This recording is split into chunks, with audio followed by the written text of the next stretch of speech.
Hello, family members. Hope you're having a good day today. I was just watching the newest Jamie Dodger video, and he often does like react to memes kind of content. And one of the content types that he does is, "Are the straights okay?" And that's what the most recent video was. And "Are the straights okay?" is a trope where, like, men complain about their wives or women complain about their husbands or whatever, and it's heterofatalistic, is what it is. It's uh, oh, you have to be heterosexual and heteroromantic, but isn't it a pain kind of thing? And while I was watching him go through these memes, there were things that just was like, the one that really solidified it for me is he's like, the joke is, bigamy is having one too many wives. Monogamy means the same thing, implying that monogamy means having one too many wives, right? And if you were a romantic, that would be how you feel. That's a romanticism right there, is the idea of being married, having a romantic partner is not appealing. And so I'm just like, oh my gosh, are the heterofatalists just a romantic and they don't realize it? And when you look at the like heterofatalistic, "are the straights okay" type content, there's two different types of things you see. You see people who are like, obviously, I just don't want to have anything to do with the opposite gender whatsoever. And then you have people who are like, oh, my, partner is annoying. And I think that that's kind of possibly two different things. It could be the people who are sort of like the black pilled, like really incel types, are the, like extreme heterofatalists, and are maybe like aroace and have no sexual attraction or romantic attraction either. And then you may have these people who have uh, sexual attraction or heterosexual, but are aromantic and don't realize it. And they don't necessarily know that that's not quote unquote normal, in a heteroromantic relationship, that there is a type of attraction that's specific to that type of relationship. And so, thing about it, in this sort of patriarchal society, you got a guy who grows up who's always told that men kind of resent their wives, and the only way to morally have sex is to, be married, and to gain social status you need to be married. And so, they find some woman that, they find to be acceptable and marry her because they feel the social pressure to do so. And then they resent being tied to her because they don't have the romantic attraction, the romantic feeling for her. And they might find her sexually attractive, and so not really understand that there's something that they aren't feeling that she believes that they are, you know, that their wives would be expecting that they would believe and feel. And I imagine the opposite is certainly true too. There's women who are socialized to think that women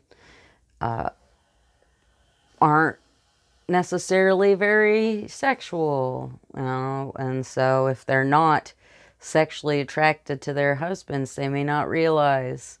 Or if they're not romantically attracted to their husbands, but they wanted to, have kids and stable household and social status, they picked some guy that they thought was good enough and accepted, you know? I wonder how often these, like, you know, heteronormative, you know, sort of like instincts, not even really instincts. It's like, you know, it's like habits. That's what it is. It's like a generational habit, and it just perpetuates itself. And people don't necessarily even question why they do it. They just do it because that's what people do. You know, they in their conception. And so their deviance from heteronormativity isn't, you know, their deviance from being heterosexual or heteroromantic isn't so powerful within them, such a defining trait, that they can't just kind of slot themselves into the status quo and just kind of go along for the ride in order to, you know, not center their lives on that otherness, you know? Maybe they don't understand that they have that otherness. I mean, it's not that uncommon in a romantic community to have people like myself who just didn't understand that there was something different about us for a long time. Like, I grew up believing that it was potentially possible that everyone who said they were in love and felt romantic attraction was just lying to themselves and telling themselves that they felt something they didn't feel because, you know, that's what society told them to feel. And it took me a long time to realize that no, that's just me, you know, like that's a me thing. I don't feel romantic attraction, but other people can and do. And it, you know, not feeling romantic attraction and then also being asexual and not, you know, desiring to have like a regular sexual partner, I wonder how much that's influenced the fact that I didn't just go along with it and end up in a relationship. You know, if I had desired a sexual partner, maybe I would have found someone I felt sexually attracted to enough that I would have the bond there. And even though there wasn't romantic attraction on my end, I'd still just go along with the relationship, you know? I don't know. I don't know. I'm glad that didn't happen. But I don't know, you know? And I wonder then, Kimmy, you don't need to put your 2 cents in. But I wonder then if heterofatalism is not just like the pressure release valve for all these people who are not hetero-romantic to let off some steam about how things don't feel right for them, even though they've tried to slot themselves into the role that they believe is what's, you know, natural or normal or right for them when it's not.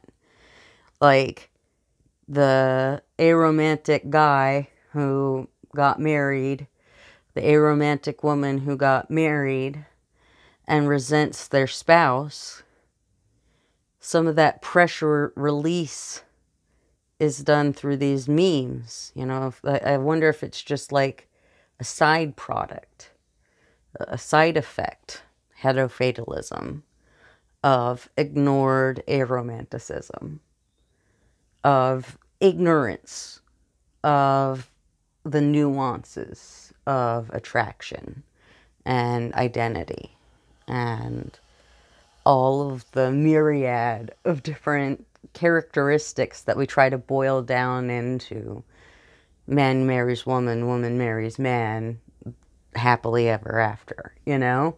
And that's just not, that's not the reality for large parts of the community, you know? I mean, I think back, I have, my grandmother had 7 siblings. And of those 7 siblings, there were 2 that never, well, I think one never got married and then one got married but never had kids. You know, so there were a couple of them, and then there was another sister who was married, but her husband was like mentally ill, and she divorced him and then never remarried, and she was single for like decades and decades and decades, you know. So that, even like within my elder family, and I'm talking about people who grew up in the Depression, you can see people who deviate from that heteronormative, you know, everybody's got a couple up sort of thing and have kids. You know, like my great Aunt May, I don't think it would have ever even occurred to her to have a romantic relationship. Like, she was clearly a romantic, but she wouldn't have had the terminology for that, you know? Like, we are around, it's just we get marginalized, we get kind of like, you know, seen as the spinster aunt or the like creepy old uncle or whatever it is, you know, the guy down the street who, you know, has a perfectly mowed lawn but never got married, never had any kids, or the, you know, the your grandmother's brother who lives in a, you know, crappy old house on the edge of the property and never went anywhere or did anything with his life, and just, you know, what, like, aromantic people are like literally all around us, and there's like evidence of us forever, but people don't talk about us. They ignore the fact that we exist, and they ignore the aromanticism inherent in themselves a lot of times, I think.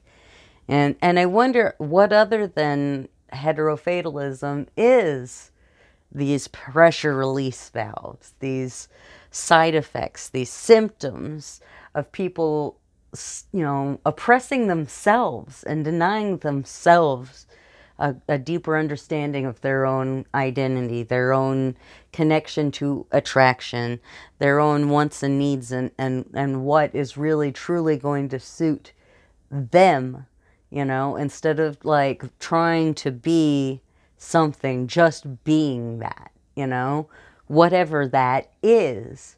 Because we keep having all these pressures all around us telling us that the nuclear family is somehow like the ideal. And it's just not. It's just not. Families are not, you know, the dad and his wife and their kids. That's not a family. A family is like a molecule or something, you know. It's all of the people around, you know. It's your neighbors, it's your the coaches and other parents and your kids, like Little League. It's, you know, if you don't have kids, it's the people you hang out with and at the bar. Like, family is so much more than just one thing. Family is a lot of different things for a lot of different people. And when we try to pretend that that's not right, then there's always going to be this tension. People who try to self-oppress, who try to deny the parts of them that are not heteronormative, and pretend they're not there, and not explore them and just paper them over. People who are like that, they have this tension because they know the way they're living their life isn't the way that they want it to be. But they don't know why, and they don't know how to fix it. And I just wonder if we could answer to these people who are aware of aromanticism, whether we're aromantic or not, all of us who know that it is a thing, who understand that attraction can be split. You can be heterosexual and aromantic. You can be bisexual and heteroromantic. You can be any mix of things. Just because you only want to date men does not mean that you can't be bisexual. Because you could be heteroromantic but bisexual. You could be, someone who only wants to date women and still be bisexual or pansexual or any other sexuality. Like, your romantic orientation and your sexual orientation do not have to match. And that's also true for other types of attraction, like aesthetic attraction and whatnot. They don't have to match. They don't have to match. And if we could just make that more generally known, how many people could we help heal from that hurt of that unconsciously done self-oppression? How many people who we could help them throw off this veil of ignorance that they don't know is holding them down, just by making this discussion point something that is just more commonly talked about. Bring it up, bring it up, bring it up. Every time you can, bring it up, because you don't know who you're going to be helping. I cannot tell you how many times I've talked about aromanticism or egosexuality or any of these things publicly, and then had people go like, oh, there's a word for that. I didn't know. Oh, there's a whole community. I can go on Twitter or TikTok or Facebook or any social media and find people like me.